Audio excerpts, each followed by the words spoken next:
Baik, Assalamualaikum warahmatullahi wabarakatuh. Perkenalkan, saya Muhammad Zulfikar Anwar. Jadi, salah satu mahasiswa matkul Komunikasi Sains 2024. Nah, saya sudah bersama salah satu teman saya, itu salah satu radiografer di salah satu rumah sakit yang ada di Indonesia. Baik, dipersilakan untuk memperkenalkan diri. Selamat sore, perkenalkan nama saya Mita, saya salah satu radiografer di rumah sakit yang ada di Jawa Barat. Nah, baik, jadi sebenarnya radiografer itu apa sih? Jadi radiografer itu adalah seseorang yang bekerja di bidang radiologis. Benar apa? Ya, Nah, oleh karena itu, saya akan membawakan tema yaitu adalah metode C14 Uptake Method yang digunakan di radiologi dan di biologi. Nah, saya akan membandingkan dan menjelaskan apa itu metode eh, C14 Uptake Method, terutama pada bidang biologi.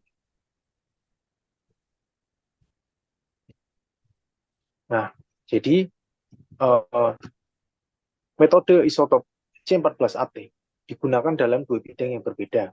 Yang pertama di biologi dan radiologi. Nah, dalam bidang biologi, metode ini digunakan untuk melabeli molekul anorganik dengan isotop C14 dan melacak perjalanan molekul tersebut dalam proses biologis seperti metabolisme dan sintesis protein. Nah, menurut Kak Mita, jadi metode C14 ini tuh apa sih di dalam bidang radiologi? kalau untuk di bidang radiologi, sebetulnya isotop C14 itu merupakan zat radioaktif yang digunakan untuk mendeteksi penyakit atau kelainan dengan cara mengukur penyerapan radioaktifnya dengan berbagai macam modalitas. Isotop C14 itu bisa berfungsi kalau nanti dia dikasih tracer. Jadi fungsinya untuk kemana, arahnya kemana. Jadi kayak gitu.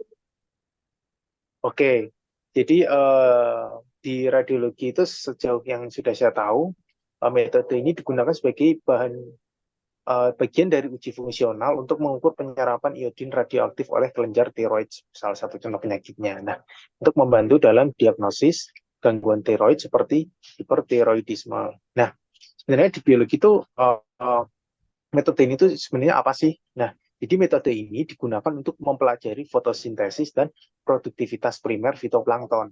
Nah, pertama-tama saya ingin menjelaskan dulu nih produktivitas primer itu apa. Nah, jadi produktivitas primer adalah proses asimilasi dan fiksasi karbon serta nutrisi anorganik lainnya menjadi materi organik oleh autotrof melalui fotosintesis. Nah, jadi ada organisme autotrof, dalam hal ini adalah fitoplankton.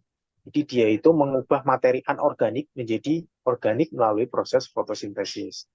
Nah, jadi dalam konteks ekologi atau hubungan timbal balik antara makhluk hidup dengan lingkungannya, produktivitas primer ini adalah ukuran seberapa efisien energi cahaya matahari juga menjadi energi kimia dalam bentuk molekul organik yang kemudian menjadi sumber daya bagi organisme lain. Nah, jadi produktivitas primer ini sering diukur dalam unit persegi, unit energi per luas area dalam satu waktu, seperti gram karbon per meter persegi per tahun. Nah, jadi intinya adalah, jadi teknik ini, jadi ada beberapa banyak teknik yang digunakan untuk mengukur produktivitas primer.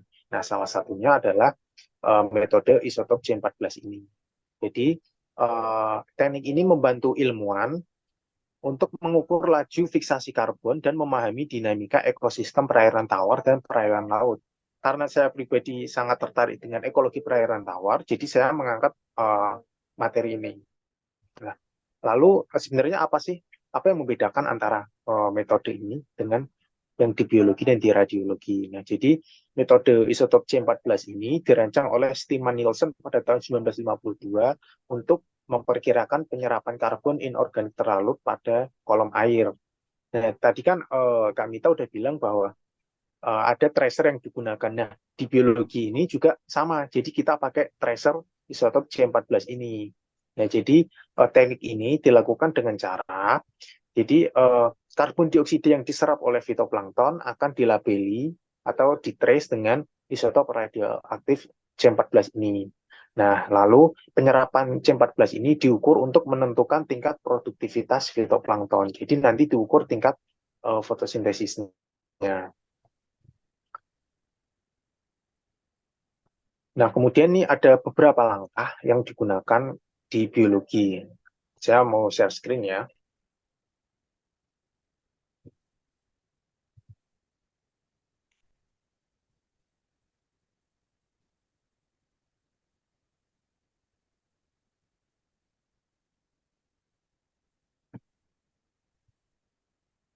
Nah,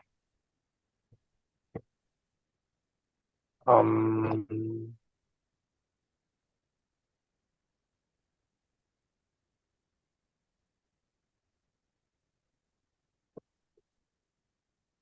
berikut adalah eh, eh, tahapan dari penyerapan C14 ini. Jadi, sampel air ini dikumpulkan dalam serangkaian botol. Nah, umumnya itu 2 botol bening dan 1 botol berwarna gelap.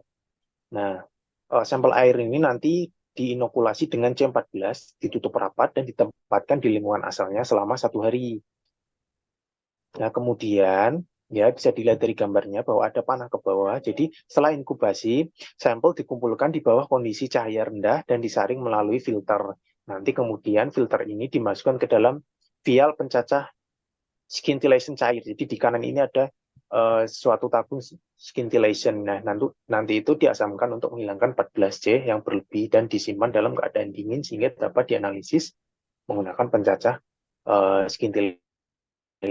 Nah, begitulah perbedaan antara penjelasan mengenai metode C14 yang digunakan di radiologi dan biologi. Mungkin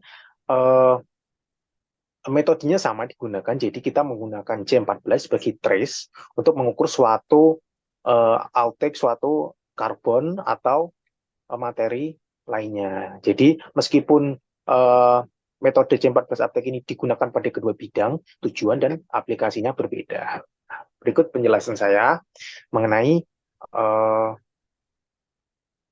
metode C14 aptek method yang ada di radiologi dan biologi. Nah, terima kasih buat Kak Mita yang sudah mendengarkan. Saya tutup sampai sekian. Wassalamualaikum warahmatullahi wabarakatuh.